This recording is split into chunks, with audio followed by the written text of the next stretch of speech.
अभागी बेटी भाग 3। बात पक्की हो गई। वहीं लड़के के पिता ने पंडित को बुला लिया और शादी की तारीख भी तय हो गई थी। वहाँ से आते आते सभी को शाम हो गई। इधर शशि आज जब स्कूल गई तो उसका मन बुझा हुआ था। ना तो अपने साथियों से गले मिली, ना हाथ मिलाया। सबको बहुत हैरानी हुई। सबने इसका कारण पूछा। शशि ने सब सच कह सुनाया। सबने शशि को समझाया कि तुम विरोध क्यों नहीं करती शादी का। एक ने तो यहाँ तक कह दिया, तुम पुलिस में शिकायत क्यों नहीं करती, पर उसने किसी भी बात का विरोध करने से मना कर दिया। आज पूरी मंडली उदास थी। टन टन टन स्कूल की छुट्टी की घंटी बजी। सब घर जाने के लिए बाहर आ गए, पर शशि के कदम घर जाने को उठ ही नहीं रहे थे। वह पिंजरे में कैद पंछी की भांति छटपटाना नहीं चाहती थी। शाम हुई। दादा घर आए और दादी को शशि के होने वाली ससुराल से मिले शगुन को दादी को पकड़ाते हुए कहा, रोक आया हूँ छोरे को। दादा ने एक फ़ोटो जेब से निकालकर दादी को देते हुए कहा, ले दिखा दे उसको। दादी ने फ़ोटो देखी। लड़का शक्ल से ठीक ठाक था। दादी ने ठंडी आह भरी। उसने शशि को आवाज़ दी और दादा के लिए चाय पानी लाने को कहा। रात्रि को दादी ने फ़ोटो शशि को दिखा दी। शशि ने शर्माते हुए फ़ोटो देखकर दादी को ही वापस कर दी। पलंग पर लेटे लेटे दादी ने दादा को कहा, लड़का तो रोक आई, अब उसकी माता पिता को तो बता भी दो। दादा ने कहा, कल फ़ोन कर दूंगा।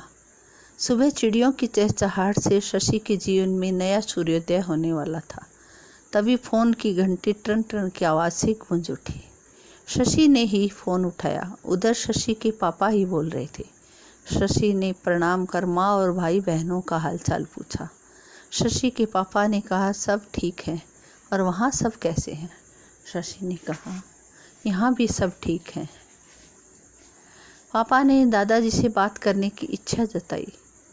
शशि ने कहा, जी अभी कराती। उसने दादाजी से कहा, पापा का फ़ोन आया है। दादा को तो मन की मुराद मिल गई। उन्होंने शशि के रिश्ता पक्का करने की बात शशि के पिता को बताई तो उनके पैरों के तले ज़मीन खिसक गई। उन्होंने दादाजी को कहा, अभी तो वो 10वीं में ही पढ़ रही है, अभी से रिश्ता क्यों तय कर दिया, और लड़का क्या करता है? तो दादा ने कहा, लड़की को भूखी नहीं रहने देगा, अच्छा कमा लेता है। यह सुनकर पापा ने फिर से कहा, वो छोटी ही है, 10वीं तो कर लेने देते। यह सुनकर शशि के दादा का चेहरा क्रोध से लाल हो गया, पर टेलीफोन पर उसके पापा ये देख नहीं पाए। दादा ने कहा, छोरियों से पीछा जल्दी से जल्दी छुड़ा लेना चाहिए। शशि के पापा मन महसूस कर रह गए। वो अपने पिता का विरोध भी नहीं कर पा रहे थे। शशि उनके पास ही रह रही थी। वे कुछ भी नहीं कर पाए और उन्होंने हामी भर दी। शशि के पापा ने शशि की माँ और भाई बहनों को बताया कि शशि की शादी तय हो चुकी है, हम सबको जाना है। शशि की माँ और भाई बहनों को उससे कोई मतलब नहीं था। उसका भाग्य ही ऐसा था कि कोई उसे प्यार नहीं करता था। उन्हें इस बात से ना खुशी हुई ना गम। घर का माहौल सामान्य ही रहा।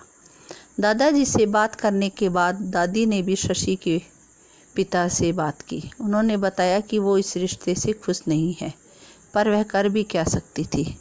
तुम ही कुछ कर सकते हो बेटा। पर शशि के पापा ने भी अपनी व्यवस्था बता दी। शशि की शादी की तैयारियां शुरू हो गई।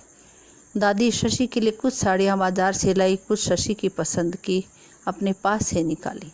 इधर शादी का दहेज जुटाया जाने लगा। दहेज का सामान इकट्ठा हो गया था। शशि अपनी पसंद का एक एक सामान लेकर आई थी। हालांकि दादा चाहते थे कि शशि इतना खर्चा न करे, कम से कम खर्च में शशि की शादी हो जाए। शादी के 10-11 दिन पहले शशि की सभी बुआ आ चुकी थी। शशि के मम्मी पापा भी आ गए थे। बहन भाइयों की परीक्षा होने के कारण एक बहन ही आई थी।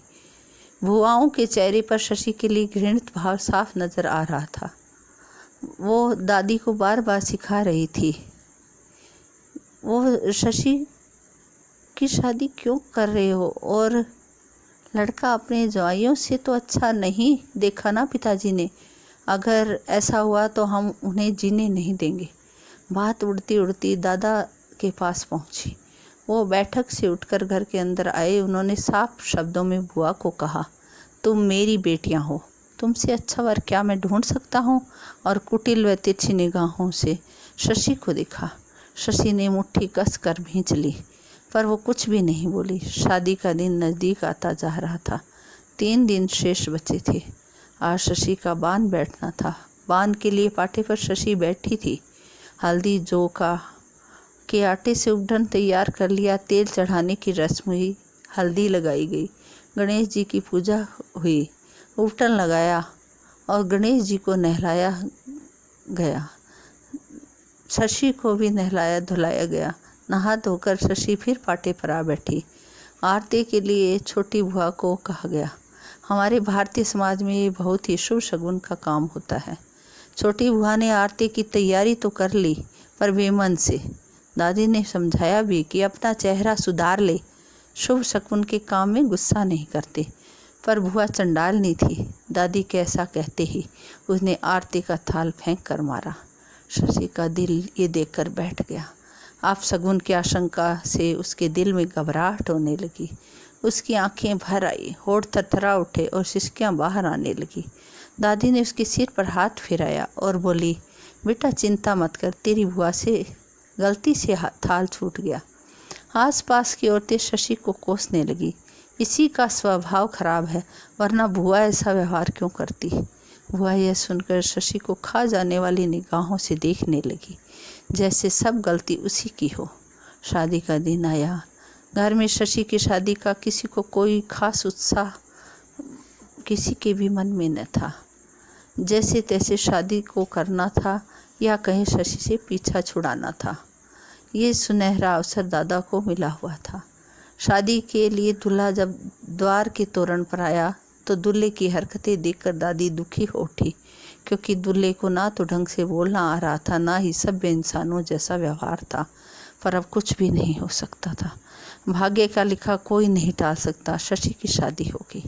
विदाई के समय शशि ने रोना चाहा, पर वहाँ उसे कोई भी कंधा ना मिला जिसके सहारे वो अपनी विदाई की रस्म अदा करती। शशि चली गई। एक कैद से निकलकर दूसरी कैद में पहुंच गई थी। उसकी ससुराल कच्चे घरों का एक डेरा था, जिसमें बकरियों को बांध दो वो भी न रहे। शशि के लिए उसके दादा ने उस जगह को चुना। पहले दिन जब ससुराल की रात्रि में चारों तरफ अंधेरा था, बिजली का कहीं अता पता ना था, शशि का दिल घबराने लगा। चारों तरफ साएं साएं करती आवाज़ें आ रही थी। गांव के एक आध घर में ही बिजली का कनेक्शन था। वह बेचैन हो उठी। ऐसे वातावरण में वह कभी ना रही थी। वह अपने भाग्य को कोसने लगी। क्या वो इतनी निर्भाग है जो ऐसा घर मिला? तभी उसके पति देव आ गए। उन्होंने शशि से जिस तरह की भाषा में बात की तो शशि का दिल हाहाकार कर उठा। क्या करती? वह उस कच्चे घर में एक छेद से उसने दूर से दिख रही रोशनी को टकटका लगाए देखना शुरू किया, जो शायद उसके अंदर ऊर्जा भर दे और उसके डगमगाते कदम को संभालने का हौसला दे। अगले दिन ससुराल के नेक चार होने लगे। तभी शशि का भाई उसे पग फेरे हेतु लेने आ गया। शशि जब अपने भाई के साथ प्रवेश करने लगी तो एक बुआ ने व्यंग किया, देखा एक दिन में कैसा निखार आ गया है चेहरे पर। शशि होली से मुस्कुरा दी। उसे बैठाया गया, खाना खिलाया गया, पर घर में 2 प्राणियों के अलावा किसी ने भी उससे बात नहीं की। बहन और दादी के सिवाय किसी ने उससे बात नहीं की।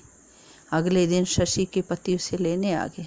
शशि अपने ससुराल चली गई। बस यहीं से उसका नसीब बदनसीब बन गया। उसके पश्चात कभी भी शशि को दादा दादी ने अपने पास नहीं बुलाया। शशि को समझ ना आया कि उसके साथ ऐसा क्यों हो रहा है। दादा दादी के साथ साथ माता पिता ने भी एक आध बार ही उसे अपने पास बुलाया। इसके पश्चात उन्होंने शशि को कभी नहीं बुलाया, क्योंकि उसका पति एक मूर्ख इंसान था। भाई बहनों का तो उससे नाता ही ना रहा। बिना लियाकत सलीके वाले पति के साथ शशि को पूरी जिंदगी काटनी थी। वह जान चुकी थी शशि के रूप और सौंदर्य की चर्चा उसकी पूरी ससुराल में होती थी, किंतु एक भोंदू पति के कारण उसके गुण अवगुण बन गए थे। उस वीरान जगह पर उसकी शुष्कियों के अलावा कुछ भी नहीं बचा था। उसके अरमान खत्म हो चुके थे। हालांकि शशि आज अपने बच्चों और पति में रम चुकी थी, पर फिल्म के सीन में वह 30 साल पीछे छूटे अपने माँ बाप, भाई बहन और अपने परिवार को याद कर रो पड़ी। जिस परिवार ने उसकी 30 सालों से कोई सुध नहीं ली थी, आज ना जाने क्यों उसे उसकी याद सता रही थी, पर केवल खामोशी के सिवा उसके पास कुछ न था। वह जान चुकी थी कि जिंदगी के वास्तविक धरातल और फिल्मी कहानी में रात दिन का अंतर होता है। फिल्मों में जिस तरह से प्यार, मोहब्बत, सम्मान, आदर भाव, मिलना दिखाया जाता है, सच की ज़िंदगी में इसका कोई स्थान नहीं होता, केवल सच्चाई के सिवाय।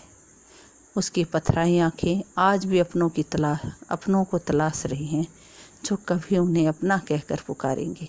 इतना सालों से उसके सुख दुख को जानेंगे, महसूस करेंगे उसके दर्द को जो उसने आज तक भोगा। हालांकि आज उसका रिश्तों से मोह खत्म हो चुका है। भूल गई है या भूलना चाहती है सबको जिन्होंने उसके जीवन को कचरा पात्र में फेंकी हुई अनचाही वस्तु की भांति नज़रअंदाज किया।